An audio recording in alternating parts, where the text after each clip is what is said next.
시청자 여러분 안녕하십니까. 최욱의 파워 인터뷰입니다. 오늘은 제37대 충청북도 의사회 회장으로 선출된 박홍서 회장님을 모시고 코로나 이슈와 앞으로의 계획 등에 대해 들어보겠습니다. 회장님 안녕하세요. 예, 안녕하십니까. 예. 자, 늦었지만 취임 축하드리겠습니다. 네, 감사합니다. 예. 자, 4월 1일부터 3년간 충북도 의사회를 이끌게 되셨는데 취임 소감 부탁드리겠습니다. 예, 안녕하십니까. 저는 충청북도 의사회 회장을 맡게 된 박홍서입니다. 저희 충청북도 의사회는 일단은 의사들의 친목 단체이지만은 바깥으로는 도민들의 건강을 많이 중심으로 하면서 더 대외적으로는 충청북도 의사회 위상을과 회원들의 권익을 보이하기 위해서 활동하고 있는 친선 단체입니다. 그래서 여러 가지로 의사회 내부뿐만 아니라 외부 일에 대한 다른 업무 때문에 저희들은 이제 많이 부담감이 있지만 도민의 보건 건강을 위해서 최선을 다할 것을 다짐하겠습니다. 네. 자, 충북도 의사회 활동은 뉴스 등을 통해서 이제 많이 접해봤는데요. 그래도 잘 모르시는 시청자분들을 계실 거로 생각하고 간략히 충북도 의사회가 어떤 역할을 하는지 소개 한번 부탁드리겠습니다.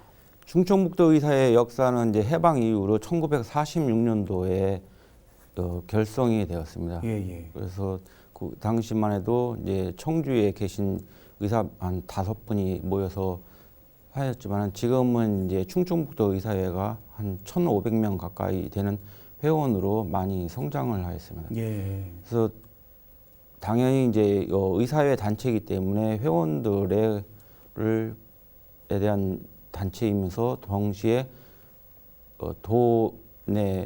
도민 여러분들의 보건과 건강을 위해서 도청과도 같이 협력을 할 뿐만 아니라 또 주변에 있는 보건소하고도 여러 가지로 질병이라든가 건강에 대해서 수시로 상의를 합니다.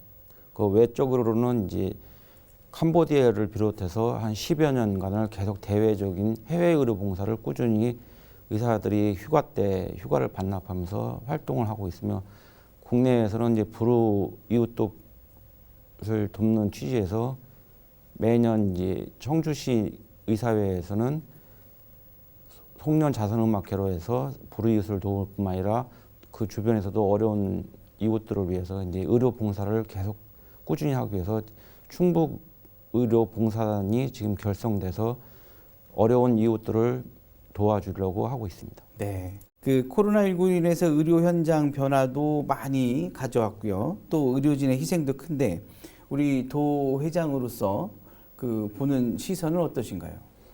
사실 코로나라는 사태가 예기치 않은 이제 질병이긴 하지만은 앞으로도 이러한 질병 사태가 계속 올 수도 있다라고 생각을 하고 있습니다. 요즘 같은 경우는 뭐 외국에서 발생을 하더라도 뭐 비행기 타면은 몇 시간 아니면 국내에서 퍼지는 그러한 감염병이 크게 이제 유행할 거라고 여러 가지로 예측을 하고 있습니다. 과거 예를 보면 뭐 메르스 사태라든가 사스 그렇죠. 그다음에 신종플루 이런 걸 비롯해서 보면은 앞으로도 이러한 질병이 이제 유행이 될 가능성이 많이 있습니다.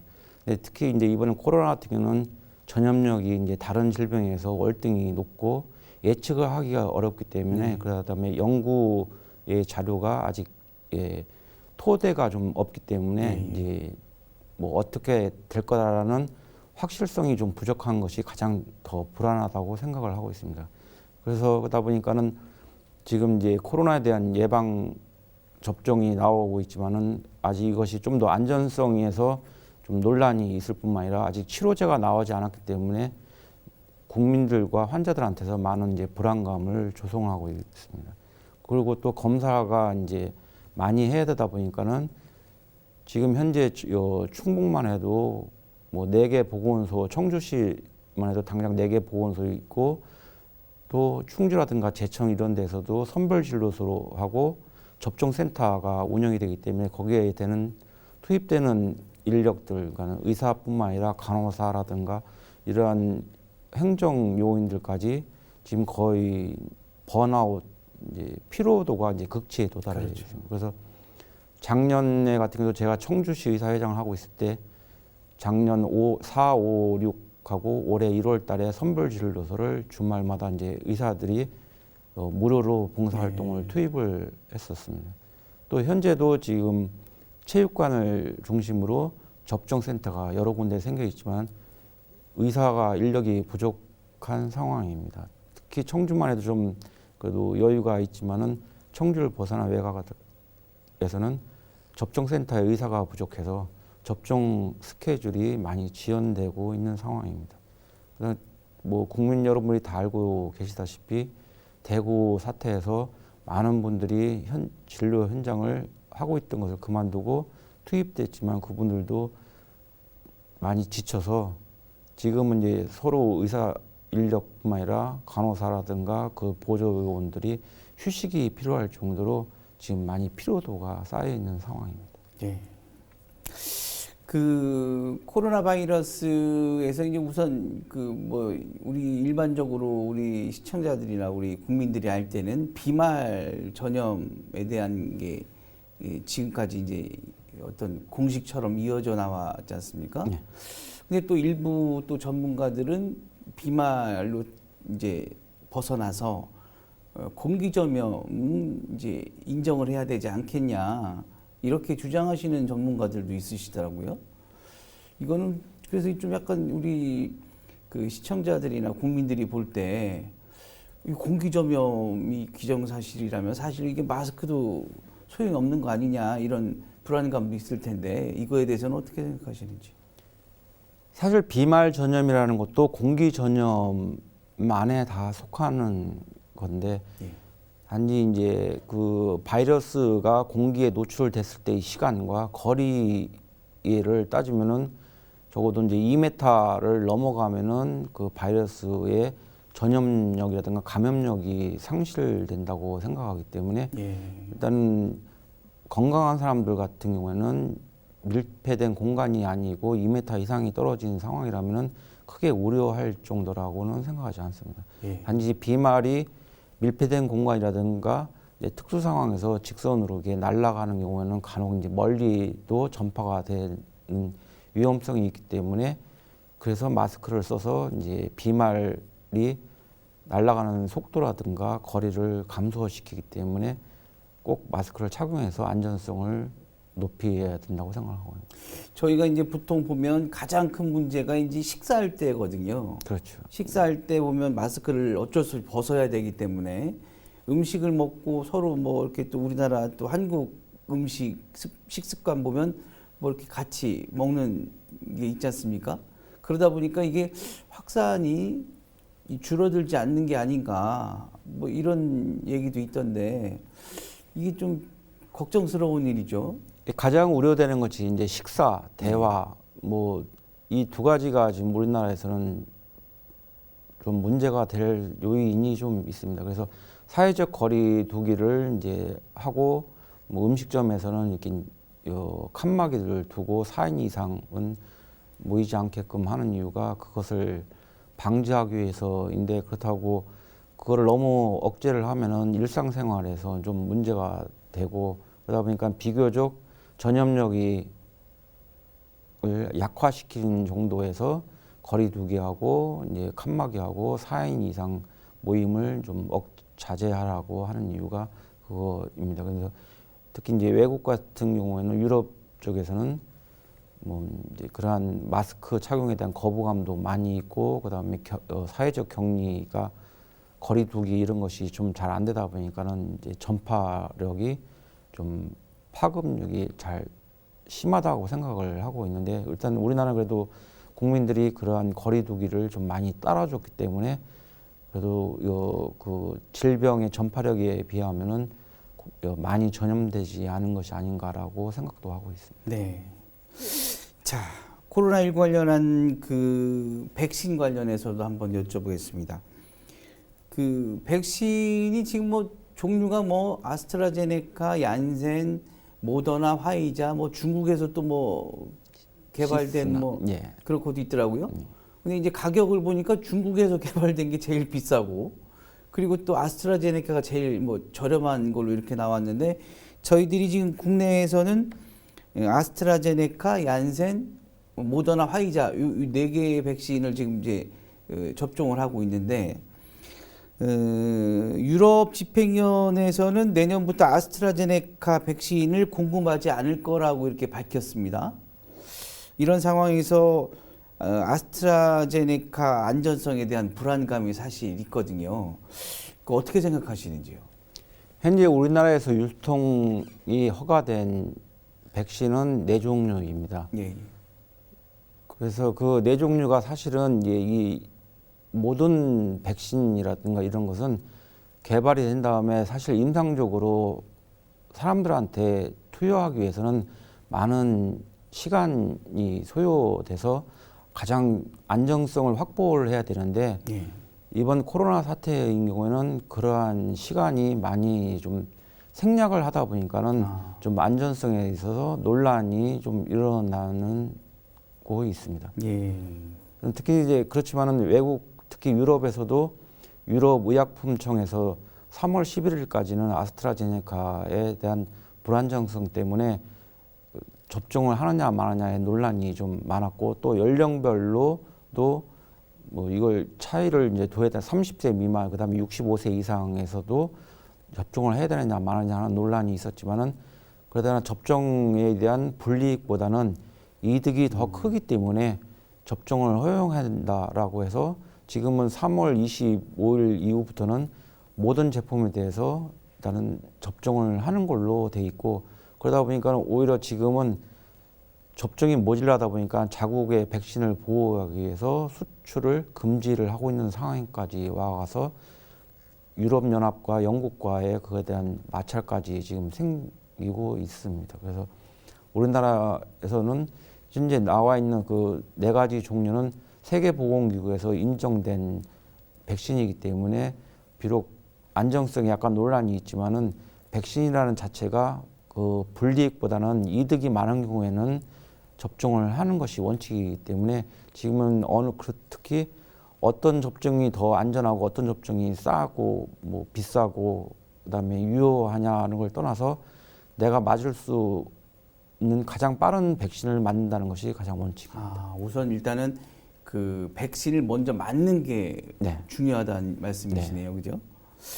그 백신에 대한 이제 부작용 좀 아까 좀 전에도 말씀을 드렸지만 이 일부 특히 뭐 젊은 층에서는 노년층보다 젊은 층이 그런 증상이 좀 있더라고요.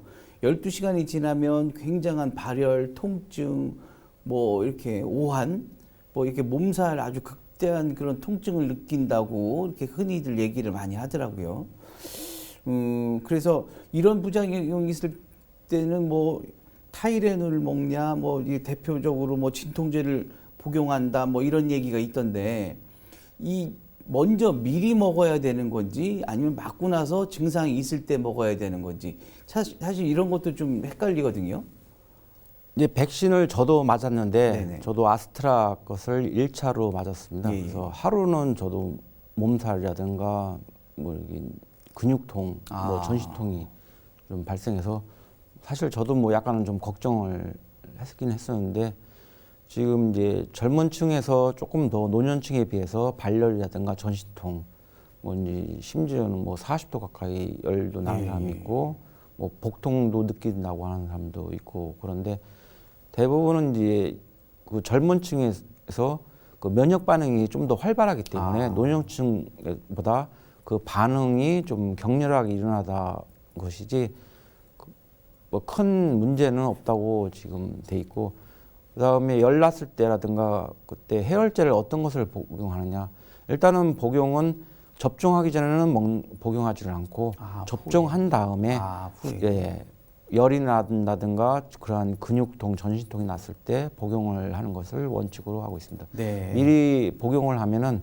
면역 반응을 억제를 할 수가 있기 때문에 그래서 그것은 권고하지가 않고 그 다음에는 이제 타이네롤을 지금 얘기가 가장 많이 나오는데 사실은 타이네롤은 상품명이고 성분명은 아닙니다. 그렇지만은 인식이 이제 타이네롤이 많이 인식이 되다 보니까는 이제 국민들 사이에서 타이네롤 먼저 선호를 하다 보니까는 타이네롤과 같은 성분인 아세타미노펜이라는 성분이 있는데 그것은 찾지 않고 꼭 타이레놀만 이제 찾다 보니까는 같은 성분인데도 이제 외면하는 경우가 있다 보니까는 좀 부족 현상이 벌어지고 있다고 합니다. 그러니까는 꼭 타이레놀이 아니라도 아세타미노펜 성분이 들어가 있는 진통제를 복용을 하시면 되겠습니다. 그다음에 이제 해열 진통제 이제 그러니까는 그 아세타미노펜과 사실은 이제 진통제도 역할도 하지만 이제 해열제 역할을 하는데 다른 진통제하고 차이점은 이제 항염 효과가 있느냐 없느냐의 차이가 있습니다. 예. 그래서 우리나라는 타이레놀이라는 염증 항염 효과가 없는 해열 진통제를 복용을 권고를 하고 있는데 외국에서는 약간 좀 차이가 있습니다. 유럽에서는 타이레놀 성분이 있는 해열 진통제를 복용하는 것을 권고를 하고 있고 미국에서는 모든 진통제에 대해서는 복용을 해도 된다라고 얘기를 하고 있습니다. 좀 차이가 있는데 우리나라는 일단 원칙이 타이레놀이라는 성분을 복용하는 것을 원칙으로 하고 있습니다. 네. 그 외에 보면 일부에서 안타까운 일이지만 그 접종 후 이렇게 사망하는 일도 좀 있지 않습니까? 이러다 보니까 이제 불안감이 좀 커지고 있는데 그런 경우에도 뭐 면역 반응이 좀 더 거세서 심장에 뭐 부담을 느껴서 그렇게 되는 건가요? 뭐 어떤 아니면 그 본인이 갖고 있는 지병에 대한 문제성이 좀 클까요? 사실은 그것이 조금 명확한 인과관계가 밝혀지지가 않았기 때문에 이제 여러 가지 추측이 있습니다. 사실 부작용으로 인해서 안 좋은 일이 발생한 환자분한테는 참 여러 가지로 죄송한 일이기는 하지만은 일단은 그 백신이라는 것이 불이익보다는 이익이 많을 때는 접종하는 것이 원칙이다 보니까는 백신을 접종하게 돼 있고 특히 이제 코로나 백신은 아까 말씀드렸듯이 좀 더 안전성에 대해서 좀 장기적으로 연구가 된 상태에서 접종을 했으면은 이러한 부작용 사례가 감소를 했을 텐데 워낙 상황이 다급하다 보니까는 좀 빠른 시일 내에 백신이 나오다 보니까는 다른 백신에 비해서 좀 치명적인 부작용이 생기지 않았나를 생각하고 있는데 일단 부작용은 일단 크게 원래 이제 국소적 부작용하고 전신적 부작용인데 국소적 부작용이야 별 문제가 안 되는데 이번과 같이 이제 전신적 부작용 특히 이제 혈전증에 의해서 사망하는 사례가 이제 뭐 유럽도 몇 번 생겼고 우리나라도 그렇게 생겼다고 지금 사례가 보고되고 있는데 지병보다는 본인의 이제 과민 반응에 의한 것이라고 가장 일단 부작용의 심각한 부작용은 과민 반응으로 생각을 하는 겁니다. 지병보다는 그래서 이제 고혈압, 당뇨, 심근경색을 앓은 분들도 맞아도 아무 문제가 없이 잘 넘어가는 분이도 있고 아주 건강했는데도 불구하고 접종을 해서 혈전증이 생기면서 사망하는 사례를 볼 때는 그 접종한 바이러스라든가 백신을 만드는 과정에서 노출됐던 것이 과민 반응을 일으킨 것이 아닌가라고 생각을 하고 있습니다. 네. 어쨌든 그 백신이 그래도 좀 최소한의 연구가 빨리 거듭돼서 그 좀 부작용이라든지 이런 거를 최소화하는 백신이 좀 빨리 나왔으면 좋겠습니다. 네. 그 최근 충북의사회, 치과의사회, 한의사회 등 세계 보건 의료단체가 그 비급여 강제 공개 반대 공동 성명을 발표했습니다. 이게 어떤 내용인지 좀 설명을 해주시죠. 지금 우리나라 국민들이 이제 병원에 가서 진료를 보게 되면은 일단 건강보험에서 된 보험으로 대부분 다 진료를 받게 돼 있습니다. 뭐 이제 가벼운 감기서부터 뭐 복통, 심지어 이제 그 다음에 이제 중하면 뭐 CT, MRI, 초음파까지 이제 보험이 되는데 그 외에 이제 피부 미용이라든가 또 흔히 우리가 이제 독감 예방 접종을 하고 있는 예방 주사라든가 그 외에 이제 뭐 전문 병원에서 뭐 통증을 감소시키기 위한 주사 같은 거 이런 것도 이제 비급여에 속할 수가 있겠습니다. 그래서 이러한 비급여가 이제 요양 기관마다 좀 차이가 많이 몇 배가 나다 보니까는 이제 뭐 시민단체라든가 뭐 국민들도 그렇고 나라에서도 이제 비급여의 비용이 병원마다 너무 차이가 좀 크다. 그다음에 두 번째는 이제 비급여가 너무 많다 보다 보니까는 국민들의 건강 비용이 증가를 하니까 이런 것에 대한 좀 통제 내지는 좀 파악을 해야 되겠다라고 생각을 해서 아마 이러한 이제 취지가 이제 발의되고 시행이 지금 7월 달부터 이제 되고 있는 상황인데, 이 비급여라는 것이 어떤 면에서는 여러 가지 이제 급여 상황에서 탈출되거나 아니면은 신기술이 당장 이게 외국에서는 신기술로 통용되지만 우리나라에서는 아직 보험으로 등재가 안 된 상황에서는 비급여로 허용된 비급여를 진로 행위를 하고 있습니다. 근데 이것을 다 통제를 하다 보면은 그 병원마다 이제 의료진이라든가 그다음에 그 시스템, 그다음에 그 최신 뭐 의료기구 이런 여러 가지 상황에 따라서 그 상황이 틀린데도 불구하고 이것을 다 일률적으로 한다고 하면은 신기술이 발달할 뿐만 아니라 비급여를 다 의료보험처럼 가격 통제를 하게 되면은 이것도 또한 이제 보험처럼 붕어빵이 되고 점점 이제 질적으로 이제 하락하게 되기 때문에 이러한 것은 그 완충작용으로 해서 비급여가 생긴 거고, 또한 헌법소원에서도 과거에 비급여라는 것을 인정을 해준다라고 돼 있습니다. 그런데도 불구하고 정부에서 갑자기 이제 비급여를 다 통제를 하겠다라고 하기 때문에 이것은 오히려 여러 가지로 장기적으로 볼 때는 신기술을 억제할 뿐만 아니라 가격 통제를 해갖고 진료가 다 똑같이 되기 때문에 장기적으로 볼 때는 이제 의료가 발전이 후퇴된다고 생각을 하고 있습니다. 환자들한테도 어떻게 보면 서비스에도 좀 질적 그 하향적인 문제도 생길 수도 있겠네요. 초반에는 뭐 경제적으로 오히려 이득이 생길 수가 있습니다. 왜냐면 가격 통제가 되고 그러다 보니까는 이제 가격 간에 이제 병원 간의 가격이 비교가 되기 때문에 어느 요양기관이 좀 더 저렴하거나 뭐 이런 것이 명확하게 나타나서 좀 가격 경쟁을 유발하기 때문에 내려갈 수 있다고 생각을 할 수가 있는데, 시간이 점차 지나가면은 오히려 의료 발전을 저해하는 요소가 될 수가 있습니다. 네. 최근에 또 그 정부에서 그 의사에 대한 그 처벌 규정과 관련해서 논란이 좀 있었죠. 네. 그래서 이제 대한의사회에서는 그 대한의사회에서 이 어떤 규정을 해서 처벌을 할 수 있도록 어떤 이런 얘기를 좀 주장을 내세워서 현재 지금 좀 약간 그것 때문에 논란이 일고 있지 않습니까? 그거에 대해서는 어떻게 생각하시나요? 가장 이제 큰 문제가 이제 면허법에 네네. 해당되었습니다. 예. 그래서 이제 면허법은 저희 의사들도 파렴치한 의료 행위라든가 그런 파렴치한 범죄, 그러니까 누구가 봐도 이것은 당연히 처벌을 받아야 된다는 라고 생각하는 공감되는 행위에 대해서는 당연히 처벌을 받아야 되고 면허를 규제해야 된다고 생각을 하고 있습니다.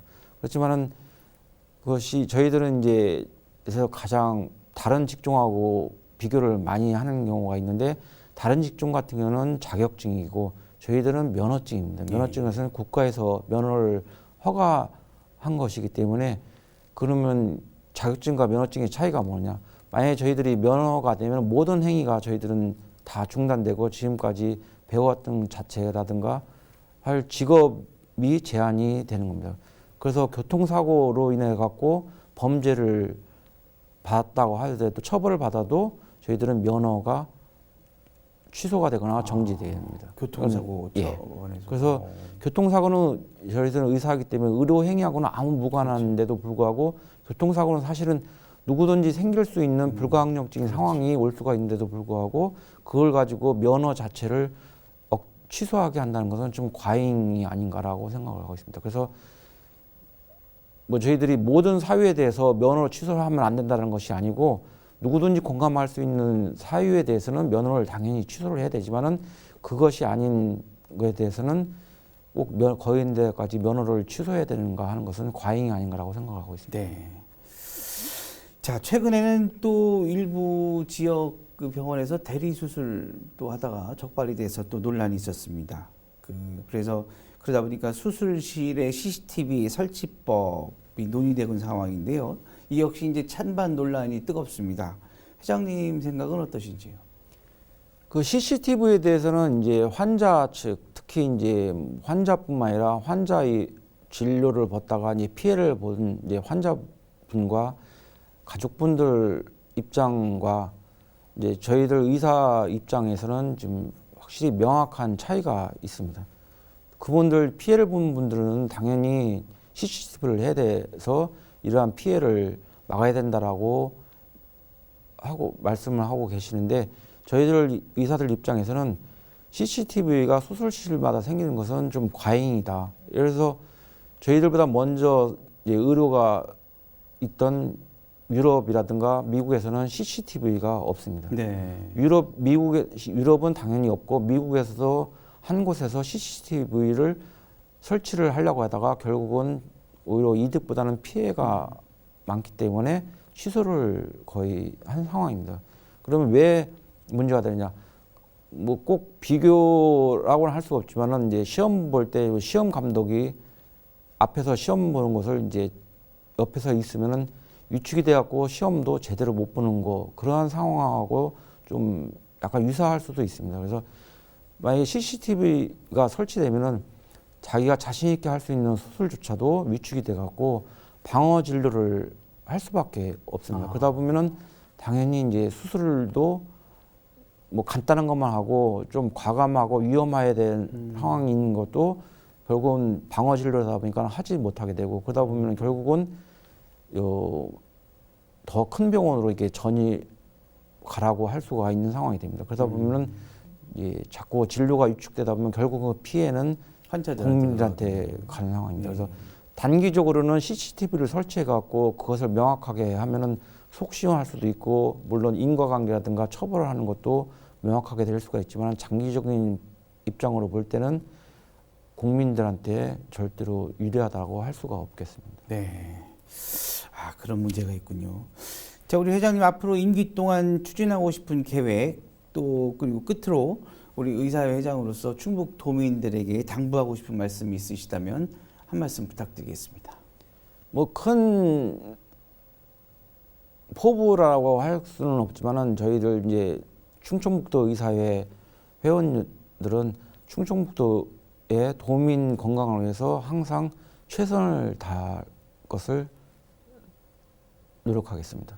그래서 항상 지금도 코로나 사태가 벌어져서 도와 뭐 보건소 이렇게 유관 단체끼리 항상 협조를 하면서 도민 건강을 위해서 지금도 많이 노력을 하고 있지만은 앞으로도 또 이러한 사태가 발생하면은 항상 발벗고 저희들이 도민 건강을 위해서 열심히 하도록 하겠습니다. 또한 이제 저희는 의사회 단체이다 보니까는 회원들을 뭐 좋은 쪽으로도 하고 또 만약에 아까 같이 이제 부도덕적인 행위를 했다든가 나쁜 뭐 대리 수술이라든가 이러한 행위에 대해서는 저희들도 의사 자체로 강력하게 자체 정화를 함으로써 이러한 행위들을 없도록 노력을 하겠습니다. 네. 아무쪼록 우리 충북도 의사회가 그 충북도민의 건강 증진과 질 높은 의료 서비스 또 그 행복한 우리 건강한 사회를 만드는데 많은 노력을 해주실 것으로 기대해 보겠습니다. 오늘 나와주셔서 고맙습니다. 네, 감사합니다. 네, 최욱의 파워 인터뷰. 오늘은 충청북도 의사회 박홍서 회장님과 이야기 나눠봤습니다. 지금까지 시청해 주신 여러분 고맙습니다.